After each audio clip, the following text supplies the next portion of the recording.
What's going on, guys? Welcome back to RC Everyday. So, I'm having hell with this wireless microphone.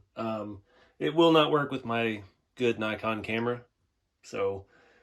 And I left the cable in the house, so it won't work with the phone right now. But, nonetheless, we've got work to do, and we don't have time for trivial things like microphones. So if the audio sucks, I'm sorry. We're still learning. We got a lot of curve to learn through. It's been raining all evening, and yeah, I've been waiting on the rain to die down. This building is metal roof, and there are beautiful trees all around us. Happy little trees that like to drop acorns and leaves and raindrops. So it stopped raining about an hour ago, but the rain is still hitting the building. I tell you what, it has been an awesome experience getting back and having a shop again.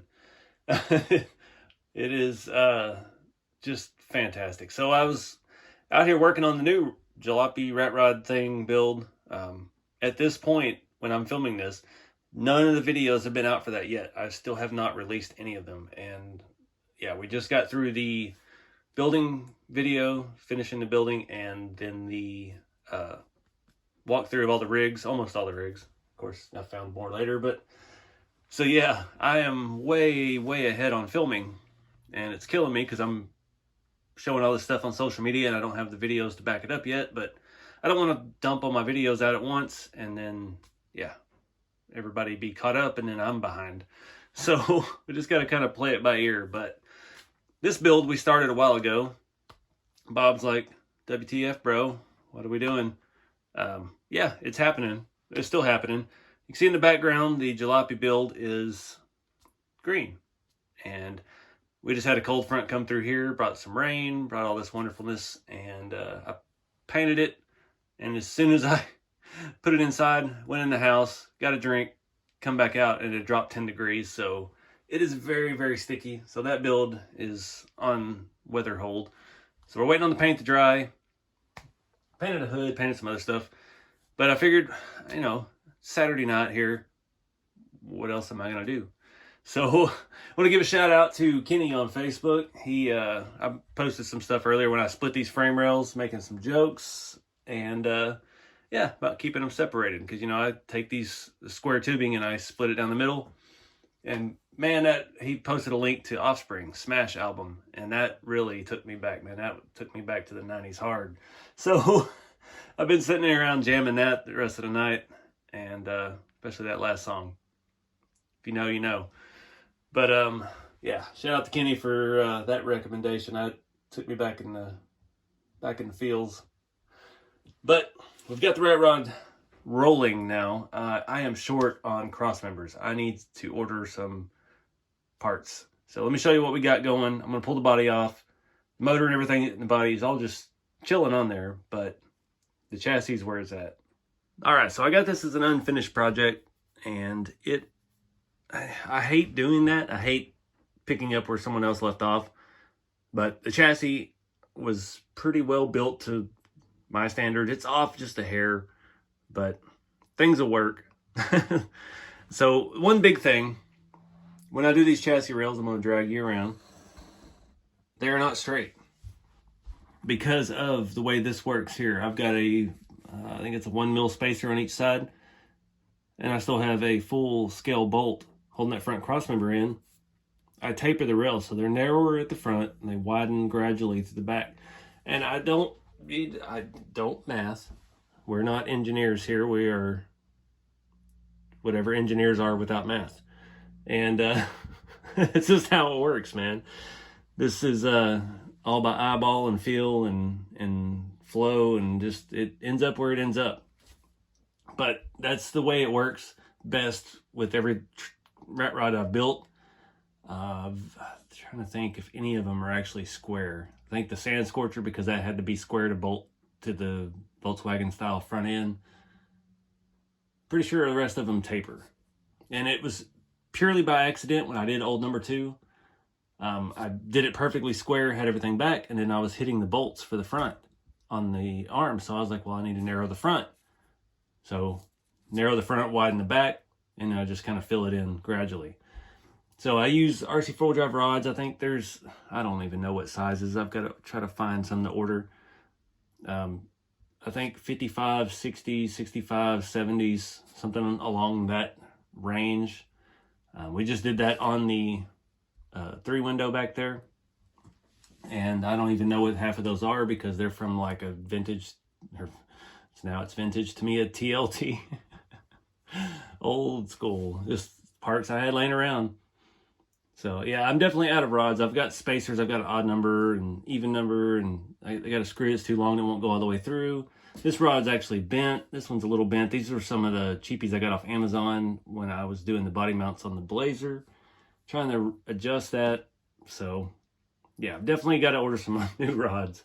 The one in the rear is actually from a Trail Finder 2. You can see it's got the 4 screw holes in it. That is where the fuel tank mounts on a TF2. So if anybody knows what width that is, these are some Amazon specials. I have no idea how long they are. These I think are the 40s. No, they're not 40s. They're longer than 40s. I don't know what they are. I've had to add spacers to everything. But we've got our pinion angle and everything jiving real nice in the back. You can see the full range of motion. That pinion stays dead nut straight and worked out fantastic. So I'm still up in the air on what engine to use for this. I've got this 3D printed flathead Ford V8. Some of the parts are broken. It's a brittle print. It's been painted for a long time, sitting around in my parts box that I just found recently. It's got the headers and everything to go with it. Yes, flathead Fords had 3 exhaust ports per side, not 4. It's still a V8. But I also have this. This is the SSD scale V8. Not a lot of people had SSD rigs. They actually made a scale rig that was kind of a, imagine a TF2 and an SCX10 had a baby. So you had a scale motor, scale drivetrain, leaf spring, or not leaf spring, sorry, 4-linked, 3-linked, and yeah, SCX kind of frame. It came with this cool motor. These are very cheap if you can find them. I bought a handful of them a while back for a project. Haven't used them. This is my mock-up one. Everything has to glue together. So it's just kind of glued together, but we will be painting it if we use it on this truck. I was told tonight that there are some 3D printed header options for this. I didn't like what I saw. But I have these. These are the RC 4-wheel drive headers that we did for the Rat Rod giveaway. I worked with them to make these. They do not bolt to this, but, you know, we can make it work. Enough of the holes line up. But I'm thinking about this. I mean, this is a cheap option. I think when I bought these V8s, they were about $12 a set. I mean, it is all plastic, but it is very, very nice looking. I love the fin valve covers. It's very period correct. You can throw some black paint down in there and, yeah, make it look real nice. Not sure about the single 4-barrel. It's not really a aggressive enough intake for a rat rod, but we'll just see where we end up with that. So again, I get asked all the time, can you make me a chassis for a rat rod? I'm like, no, you can't just make a rat rod chassis. It has to be planned out in advance. The only reason I can leave the motor space open is because I've pretty much installed every kind of motor there is. On this one, I went ahead and shortened the front radius arms, added some spacers and scale shocks. They had the 129mm rods in the front, which I have on number 2, but it was just way too long for this. The proportions were off. So I went ahead and shortened that down a little bit. We're on the RC 4-wheel drive scale M3 heim joints everywhere I can. Back here, I have the angled for your upper 4-link mount. I had them down here, but they were too long. The pinion angle was garbage. So works out pretty well like that. Still needed a cross member to keep the chassis rigid. Yeah, these are, I don't know what size those rods are. I don't have my caliper. I had to add spacers in there to keep the pinion angle right. This is some non-RC 4-wheel drive 4-link truss. I don't know where that came from. I think it came off one of those knockoff axles that I had. But I'm running out of parts to build these things with. And we got the scale 50mm Bilsteins up front. Not sure yet what we're going to do. I just kind of do that as a general rule of thumb with these. We did it on the other one, and we've since changed from that method. But typically with these suicide front ends, we can fit a substantial shock out front. I mean, these would be perfect. They're very, very stiff. We just got to figure out what kind of suspension we're going to have, and what kind of bracketry we're going to make and weld to go into place. So I'm going to try to answer all the questions because I've gotten a lot of new followers and I get a lot of the same question. This is to me a semi-truck 1/14 scale axle. It's a custom piece that are on eBay. They're dropped 1 centimeter. So if you just search 1 centimeter drop axle Tamiya, you'll get it. They're about $50, $52 now. Everything's inflated. And yeah, it's the perfect rat rod axle. Keeps your bars, I build everything on the ground and then we'll add suspension to it because we don't need a whole lot of ride height. These are supposed to be low. They're supposed to be chopped and channeled, and yeah, that's the look. So I build it all based off the ground, and then from there we'll mount the suspension and have anywhere from 1 to 10 millimeters of suspension. It just depends on what looks right. Now I think this one with the smaller tire that we're running, these are RC 4-wheel drive 155 dualies. I think that's what they were called, with a mudslinger dirt grabbers. The 155 dirt grabbers, probably their shortest scale tire all around. This body is very short, we'll call it.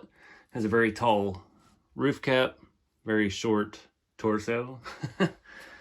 So it didn't need a big tire. Big tires looked funny on it. Plus, with the rear having suspension travel and everything, did not want to have to get into this body line. I wanted to keep the axle underneath there. And this jives and works absolutely perfectly. The axle sits right up in there at full droop, basically. If you think about it in crawler terms, this is full droop for an on-road car.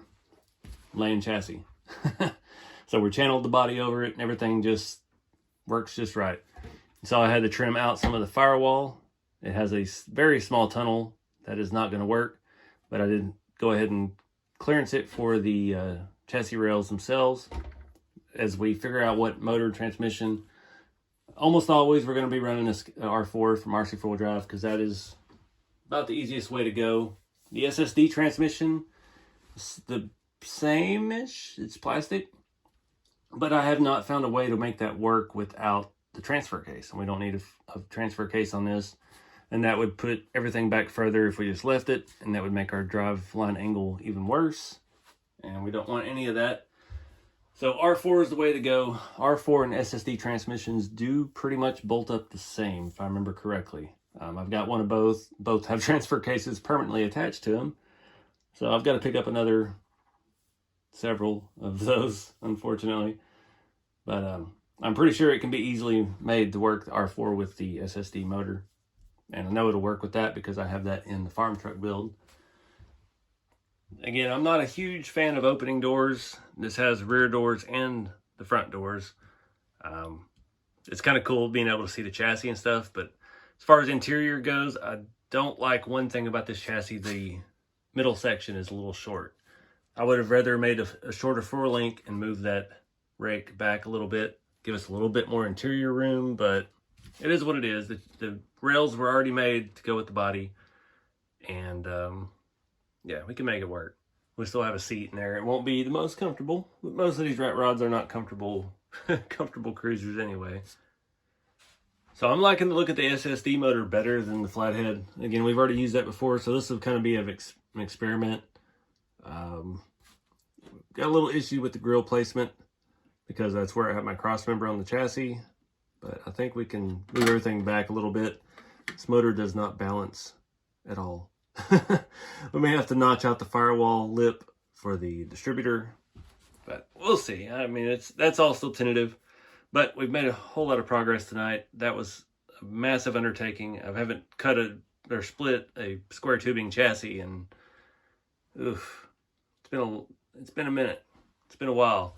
You saw I started with the Dremel, started with a metal disc on the Dremel, kind of scored the top, and then I just got out the big dog, got the Makita grinder, put the thinnest flap disc I had on there, not the flap disc, but the thinnest cutoff wheel I had, and yeah, just let it rain fire upon my entire brand new shop. Luckily I got a Makita little vacuum thing now, so cleaned up pretty good. Got a lot of soot up my nose, but it is what it is. But I'm digging the way this chassis is looking. It's jiving right. I'm happy I got the pinion angle right the first try. And front bars, I always like to try to keep them as parallel to the front rails as possible. So honestly, this rig would work perfect like it is if we threw a little bit taller tire on it and everything just raised up a couple 3-4 millimeter, and it would work pretty well. But I've got a whole lot of tires coming so that we're not dead set on these dualies. That was about the right proportion, the height wise, to fit the body. But I've got some unique stuff on the way that I found on eBay. So we'll do some test fitting when that gets here. But I guess that about wraps it up, guys. I appreciate y'all watching. And yeah, appreciate all the comments and stuff on social media. Everybody's been very encouraging since I got this new studio up and running. And man, we are just rolling with it. It feels good to be back. Let's just put it that way. It's been a long time coming, and I'm just kind of wondering why I waited so dang long. But we're here. There's no reason to look back with regret because we're here through everything. So thank you guys. Keep the scale. Get out there and do something with the hobby. I'll see y'all in the next video.